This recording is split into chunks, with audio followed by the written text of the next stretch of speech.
మీరు మాట్లాడే ఒక్క మెసేజ్ కూడా ఎవరికి అర్థం కావట్లేదు, ప్రజలకైతే అర్థం కావట్లేదు. రైట్, శ్రీనివాస్ గారు ఏమంటారు? రాయలసీమకు అన్యాయం జరుగుతుంటే పవన్ కళ్యాణ్ చూస్తూ ఉంటున్నారా, ఎందుకు మౌనం వహిస్తున్నారనేది రోజా ప్రశ్న. నిజంగా రాయలసీమకు అన్యాయం జరుగుతుంటే పవన్ కళ్యాణ్ చూస్తూ ఉంటున్నారా? నమస్తే శ్రీదేవి గారు, అలాగే ప్యానల్ అందరికి నమస్కారం. ఇప్పుడు రోజా చెప్తారండి అందులో గతంలో వాళ్ళు ఏం చేశారు, రోజా టూరిజం మినిస్ట్రీ చేశారు, మరి ఎక్కడైనా ఒక డెవలప్మెంట్ చేశారా? ఈ రోజు ఏదో చెప్తారు. ఇప్పుడు ఎయిర్పోర్ట్ కి ఇంటి పెదలు చెప్పుకోవాలి, మనం కాదు.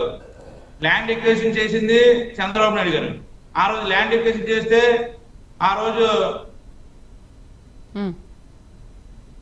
జగన్మోహన్ రెడ్డి గారు ఏం చెప్పారు, రైతుల భూమి చెన్నైలో కూడా అంత లేదు, ఎయిర్పోర్ట్లు ఎక్కడ కూడా అంత తీసుకోలేదు, ఏ ఎయిర్పోర్ట్ చూసినా అన్ని ఎకరాలు ఎక్కడ లేదు, 16,000 ఎకరాలు మనకు అవసరం లేదు, ఇదంతా భూదోపిడి, భూ కబ్జా చేయడానికి వచ్చారని చెప్పారు.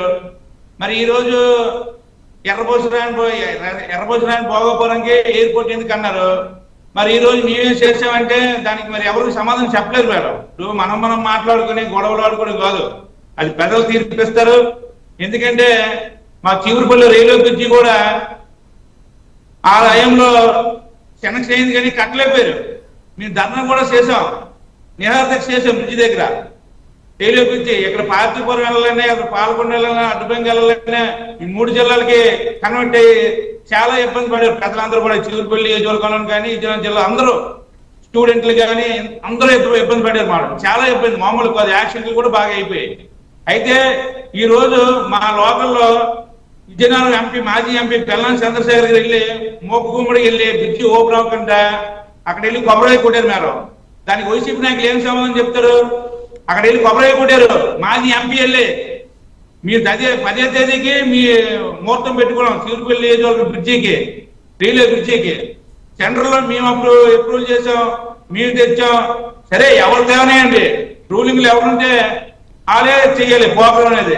అది కూడా ఈ జ్ఞానం లేకుండా వైసీపీ ప్రవర్తిస్తే ప్రజలకు ఏం సంకేతం అండి చెప్తారు? ఇప్పుడు రోజా ఏం మాట్లాడుతుందండి? ఆ రోజు ఏం మాట్లాడిందండి? ఎప్పుడు మాట్లాడిన బూతులు తప్ప ఎక్కడ నీతులు మాట్లాడేది రోజా. ఇప్పుడు రాయలసీమ కోసం మాట్లాడితే రాయలసీమ కాదు, రాష్ట్రంలో ప్రతి దగ్గర కూడా ఈ రోజు పవన్ కళ్యాణ్ గారు 77 డివిజనల్ ఆఫీసులు ఓపెన్ చేసి అన్ని డెవలప్ చేయడానికి కాలువలు కానీ, మ్యాజిక్ డ్రైనేజ్ కానీ, అలాగే స్వచ్ఛ భారత్ కానీ, స్వచ్ఛ రథం కానీ, చెత్తను కూడా బంగారం చేయడానికి ఈ రోజు పవన్ కళ్యాణ్ గారు కూటమి ప్రభుత్వం కంకణం కట్టుకుంది. మీరు రాష్ట్రాన్ని బాగు చేయడానికి ఈ రోజు కూటమి ప్రభుత్వం వస్తే మీరు చేస్తే వీళ్ళేంటి రాజధాని కూడా మేమే చేసామంటారండి. పోలవరం రేపు మీరు పూర్తి చేసాం, ఎవరే చేసామంటారు. ఈ 50 ఎకరాలు రైల్వే డివిజన్కి ఇవ్వలేపారు వైసీపీ నాయకులు. మాట్లాడడానికి సిగ్గేయాలి వైసీపీ వాళ్ళకి. మీరు ఏదో చేశారు, మీరు చేసినది చెప్పండి. ఇప్పుడు అవుతున్నా కూడా మేము చేసాం, ఇంకా కూడా మేము అన్ని కూడా మేము చేసామని చెప్పకండి. ఎందుకంటే ఏ ప్రభుత్వం వస్తే ఆ ప్రభుత్వం ఒకవేళ ఒక శాంక్షన్ అవ్వచ్చు, కానీ చేయలేకపోవచ్చు. ఈ రోజు కూటమి ప్రభుత్వం వచ్చిందో చేయొచ్చు. అలాగే జగన్మోహన్ రెడ్డి అంతకుముందు ఎన్టీ రామారావు ఎన్నో గురుకుల పాఠశాలలు కట్టారు, అలాగే కలెక్టర్ ఆఫీసులు కట్టారు. ఈరోజు అవన్నీ బోర్డులు పెట్టుకుంటాం ఏంటండి? ఈ రోజు మీరు చూసుకుంటే డొక్క సీతం పేరు పెట్టాం, ఎక్కడో నది పక్కన ఎందరికో అన్నదానం చేసిన డొక్క సీతం పేరు బయటకు తీసుకొచ్చారు పవన్ కళ్యాణ్ గారు. అలాగే తీసుకుంటే ఇప్పుడు ఎయిర్పోర్ట్ కూడా అల్లూరు సీతారామరాజు పేరు పెట్టాం. మీలాగా తండ్రి పేర్లు తాతల పేర్లు పెట్టుకుని పార్టీ కూటమి ప్రభుత్వం కాదు. ఇప్పుడు అర్థం చేసుకోండి. అలాగే పొట్టి శ్రీరాములు పేరు పెట్టాం జలవిజన్కి. ఏదైనా స్వతంత్ర పోరాటం చేసిన వ్యక్తుల పేర్లు పెట్టి వాళ్ళకి గౌరవిస్తే రాబోయే రోజుల్లో ఇప్పుడు కూడా గవర్నమెంట్ మారిన నా ఉద్దేశం ఉంటే మేడం, గవర్నమెంట్ మారిన వెంటనే ఏ పేర్లు మార్చే సిద్ధాలు ఇవ్వకూడదు మేడం, ఏ పార్టీ ఇవ్వనివ్వండి. ఎందుకంటే ఎప్పుడైతే ముద్ర వేశారో ఇది పేరు పెట్టిన తర్వాత మళ్ళీ గవర్నమెంట్ పేరు పెట్టిన తర్వాత పేర్లు మార్చకూడదు మేడం. ఎందుకంటే ఇప్పుడు స్వతంత్ర యోధులు ఉన్నారు, ఎంతో మంది కష్టపడిన వాళ్ళు ఉన్నారు, భారతదేశం కోసం పోరాటం చేసిన వాళ్ళు.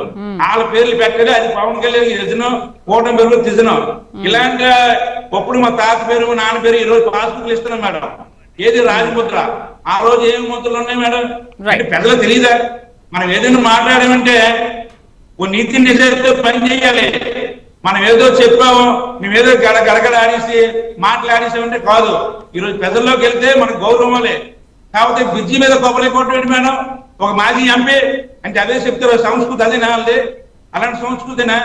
ఎందుకని మేడం ఆ బూతులు మాట్లాడడం అలాంటి ఎందుకు మేడం అందరూ ఎక్కడికి వెళ్ళే ఈ రోజు పెద్దలు ఎంత దారుణంగా ఓడించారు మనం ఇప్పటికైనా మేము అడుగుతున్నాం మేడం ఎక్కడైనా అన్యాయం జరిగితే ఏ రోజు వెళ్ళారు మేడం రైస్ మిల్ కాడికి వెళ్ళారా మరి సీమ విషయంలో అన్యాయం జరుగుతున్నప్పుడు మీరు ఎటువంటి పోరాటం చేస్తున్నారు? ఓకే, సీమ విషయంలో పవన్ కళ్యాణ్ ఎందుకు మాట్లాడట్లేదు అని అంటున్నారు కదా, మరి మీరు ఎటువంటి పోరాటం చేస్తున్నారు సీమకు అన్యాయం జరగకుండా?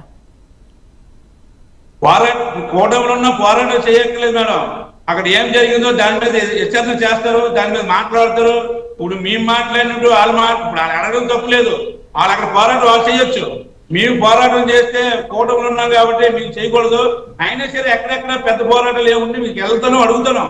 అడిగే వాళ్ళు ప్రతి ఒక్కరు ఈ కూటమి గురించి వచ్చిన తర్వాత ప్రతి ఒక్కరికి అడిగే చట్టం కల్పించారు.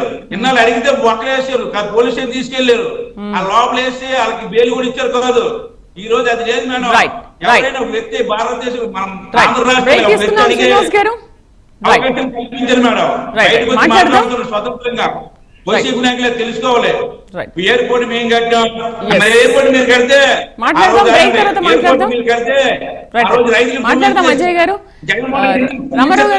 రామారావు గారు మీ వీడియో కూడా ఒక బ్రేక్ తర్వాత చూద్దాం. బ్రేక్ తర్వాత రాజకీయ విశ్లేషకులు బండారు రామ్మోహన్ రావు గారితో మనం మాట్లాడదాం.